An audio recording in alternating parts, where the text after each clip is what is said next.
everybody, good morning. This is Gabriela Brunner and it is Monday. And I know Mondays can sometimes feel really challenging for people because it's the beginning of a new week. We got to get to work. We got to come down from the potential high of having some time off and being home with family or friends or going on an adventure or doing something fun over the weekend. And then Monday hits and it's just like, now what? I got to do this again. In fact, this morning when my husband got up and we had a really nice weekend, and he got up this morning and he goes, so one day work and then 5 days off, right? So it's fascinating, right? How we just can dread Mondays sometimes. And I feel like sometimes that happens even if you don't have a full-time job or something like that. So the feeling of dreading Mondays can come at you regardless of what's going on. And so one of the things I shared about yesterday, I believe in a post, was making the best of where you are. And sometimes that can feel really challenging because you're just like, well, I don't know how to do that. Like, how do I make the best of where I am? I have to do this. I've got to go to work. I've got to take care of the kids. I've got to clean the house, do the laundry, do the thing, do the thing, do the thing. And I really feel like if we all, those of us who struggle with making the best of where we are, if we knew what to do, if we knew how to do it, then we would already be doing it, right? And so this is something that I constantly remind myself of, because vulnerability alert here. I tend to be more on the negative side. And so you guys might not experience that, because when I'm coming at you, I'm talking about inspiration, I'm talking about motivation, I'm trying to, share things that will motivate you and uplift you. But it's actually something that I personally struggle with a lot, is keeping that positive attitude, keeping that optimistic perspective on things. Because I tend to struggle a little bit with anxiety. And maybe that's just a common theme these days, because maybe it's just always been a common theme, but maybe it's more of a common theme these days because if you guys watching are anything like me, one of the things that I struggle with is not enoughness, or feeling like they've got their SHIT together and I don't. And I appreciate the fact that a lot of you have shared with me that when you look at me, you view me the same way that I'm viewing other people. Like, oh, look at her, she's got her SHIT together. Look at that, she's accomplishing this, she's doing that, she's taking care of this. Look at, how do you do it all? I get that question often sometimes because, the truth is I chose to be a stay-at-home mom. I left the active practice of law in order to pursue my coaching business. I've been working on my business for the last 3 years. I recently self-published a book, which is going to print very soon. So I've got my coaching business. I'm in Kundalini yoga teacher training. I stay home with the kids. They're at school right now for the morning. I'm a wife, I'm a mom, all of these different things. And so you look at that and you're just like, wow, how does she get it all done? And a lot of times I get it done fighting tooth and nail to actually do it. And so I wasn't really sure where this video was going to go this morning, but I really feel like something that's important to acknowledge is that sometimes that feeling of dread can still come up, even if on the outside or on paper we have the ideal life or the perfect life. And so I've struggled a lot with that, because I'm somebody who is very action oriented, very goal oriented. I get satisfaction from checking things off the list, but then I also don't always take the time to celebrate that thing which has been accomplished. So it's almost like, take care of this thing and then check it off the list and it's done, and then move on to the next one. And so you can see how that can also cause some anxiety. So what I'm trying to get at this morning is that sometimes we have anxiety about the things that haven't happened. Sometimes we have anxiety about the things that have happened. Sometimes we have anxiety when we feel like we shouldn't have anxiety, and that gives us more anxiety. And so there's a lot of different things that I have tested out and tried out.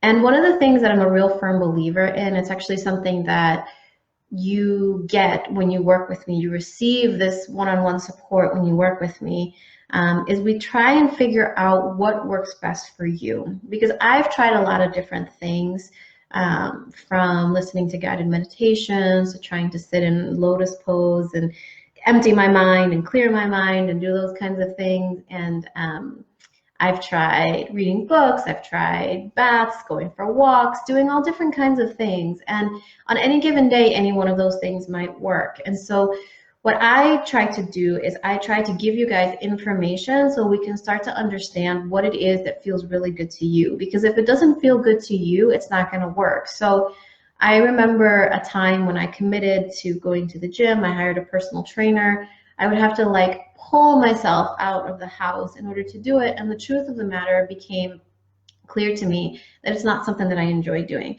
I prefer getting my physical activity, my physical movement in different ways. And maybe that's playing with my kids, going for a walk, even kind of power walking through the grocery store and getting two things done at once. So what I'm encouraging and inspiring you to do is to try and look at things in a different way. That this whole concept of creating a definition of success that means something to you is that you get to create the definition that actually means something to you. So we've been taught, rightly or wrongly, it just is what it is, that there are certain definitions of success that we should strive for. You know, for some people, it's go to college, get a graduate degree, you know, get a corporate office. For some people, it's, you know, live off of nothing and serve the world. For some people, it's, I don't know, whatever it is, the laptop lifestyle, you know, hustling and grinding until you make billions of dollars. It doesn't matter what it is. Those are all perfectly wonderful and legitimate ways of defining success. The issue comes in when people adopt somebody else's definition of success for themselves. So if you're the type of person that desires to earn a lot of money, yet you grew up in a neighborhood or in a household that it's like, oh, it's selfish to have money, you can't do that, and you've got that belief in your mind, you need to break through that belief in order to acknowledge and honor the things that you want to do. And it's not easy, right? It's like, what if, just to give an example, you know, I went to law school. Nobody in my family is a lawyer. But let's just put yourself in a scenario where everybody in your family is a lawyer. Everybody, generations back, on all sides and directions, they're all lawyers.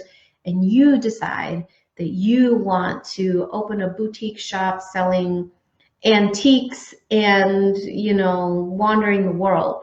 It's going to take a lot of courage and resilience and commitment and, quite honestly, support in order to make that happen, because you're breaking a paradigm, you're breaking through a barrier of things that have been taught to you, things that people have told you that you need or should be doing.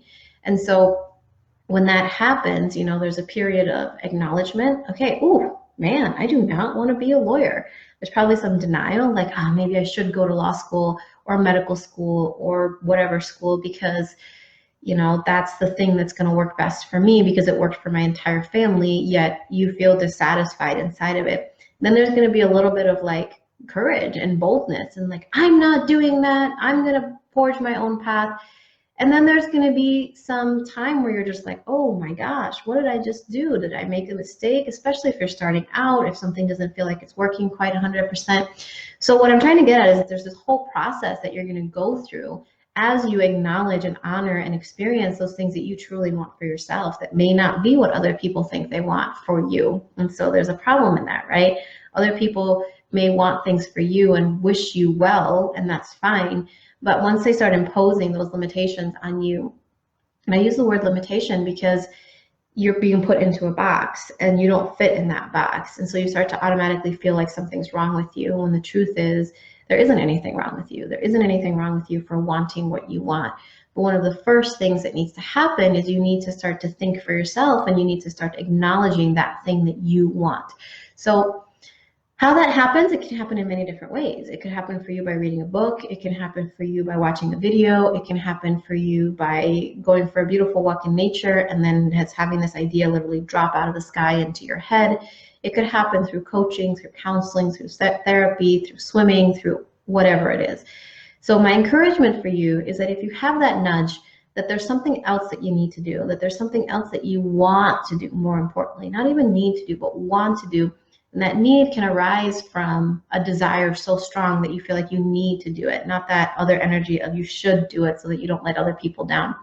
If that starts to come up, start exploring different ways in which you can just experience that. Try and bring it to fruition in one way or another, because the only way to truly know if something is for you is to actually experience it. So By that, I mean, for example, if you've always known you wanted to be a yoga teacher, well, maybe you need to enroll in a yoga teacher class and see how it feels. Is that something that you want to do? Maybe you need to go out and talk to some yoga instructors and see what it's like to have gone through teacher training, or to see what it's like to actually own a yoga studio. This example came up for me because for a long time I thought that I wanted to own a coffee shop, because I love coffee and I love what it represents, and all of the different things that it does for me. Like, I love just sitting with a cup of coffee and talking with friends and doing all that kind of stuff. And then I was at a coffee shop that was not a Starbucks, and so it's like a locally owned thing. And I remember thinking to myself, like, wow, this is not something that I want. Like, I don't want to spend my days ordering coffee, pricing it out, making sure we have enough cups, making coffee all day and day out. I don't want to be here at 5:30 in the morning to do those kinds of things. So it was really interesting to have that experience, because sometimes we don't allow ourselves to just be in that thing that we think we want to have that experience. And we just keep thinking about it and then kind of self-sabotaging ourselves in a way. So that's a lot of stuff coming at you. And one of the main reasons why I wanted to hop on today was because I just wanted to share that if you are feeling anxious, if you are feeling like there's something a little bit different, really one of the best ways to cure that, that's the word that's coming up, but I'm not sure that it's the right word. But one of the best ways to play with that is to just try doing something different. And I know that sometimes that's easier said than done. And I don't necessarily mean that you have to go ahead and quit your job, or, sign up for an expensive anything, or even a cheap anything. What I'm saying is that it's just trying to do a little something different that breaks up the routine of what you have been doing. So perhaps that's going a different way to work this morning or tomorrow morning, because most of you, if you're at work, you're probably there already. Perhaps that means taking a nap this afternoon. If your kids still nap, if you're a stay-at-home mom or stay-at-home parent and your kids nap, take a little rest this afternoon. Do something different. Do something different than you think you should do, to just kind of shake up some of that energy and start to dislodge some of that, because there's so much wisdom and so much truth held within you and your heart and your soul. And I know that that sounds kind of woo-woo, but the truth is that you're the one who knows what you like to do. And there was a time when we weren't so beholden to the shoulds of the world. So I think about this because I have children who are 3 and 4, almost 5, and I see her personality. I see his personality. I see all of the things that they enjoy doing, their natural tendencies, their natural abilities, and they haven't gotten to a point yet where they're so jaded by what we should do that they still express those things very clearly. So I'm a firm believer that each one of us knows inside of ourselves the things that we personally love doing, the things that have always piqued our interest, the things that we've enjoyed doing in the past, and then perhaps we've stopped doing it because we're not supposed to, or it's not the prudent thing to do, or it's not the money-making thing to do. And so one of the ways in order to start remembering what that is to do something different with your day. Movement. So movement is really important. So that could be just like shaking it out a little bit, throwing your hands up in the air, doing something like that. I shared a Kundalini yoga meditation practice yesterday called Strengthening the Aura. So if it's something that's interesting to you, you can let me know, or you can Google Strengthening the Aura Kriya. You can check out my friend Caitlin Edgar's website. She's got a Strengthening the Aura 40-day program that you can buy from her website. That's another way to shake up the energy. It takes 15 minutes a day to do it. And so that leads me to my last point, that we've heard this all before, and I'm saying this just as much to you guys as I'm saying it to myself. If you want something to change, you have to be the catalyst for change. You can get inspiration from me, from a book, from a cup of coffee, from a song, all of those things. But then once that song is over, once that video is over, once that coaching session is over, you need to physically take the information that you've received, the wisdom, the intuitive hits, the body tingles, all of that, and then actually put it to action. So that's where accountability comes in.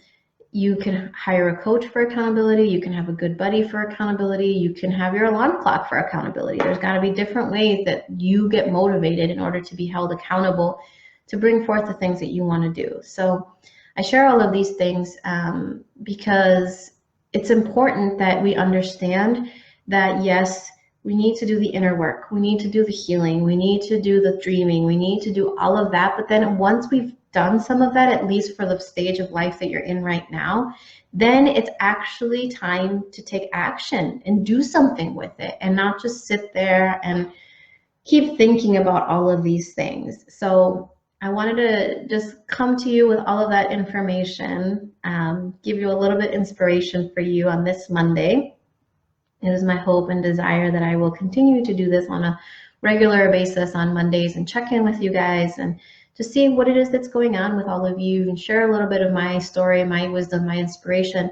Get a feel, if you can get a feel for what it's like to work with me, and yeah, just to connect with all of you. So I'm deeply grateful for each one of you. I hope you guys have a beautiful Monday. Do something different today. Do one little thing that's different and just start to feel the effects of it. Because if you don't change something, chances are nothing's going to change for you, or you're going to have the proverbial brick on the head that's going to force you to change something. And usually that's not as pleasant as you taking the road of doing and making the changes yourself. So have a beautiful Monday. And I'm also feeling inspired to share this because there's an idea that's been bubbling up for me, and I am feeling it out, seeing how it's going to work.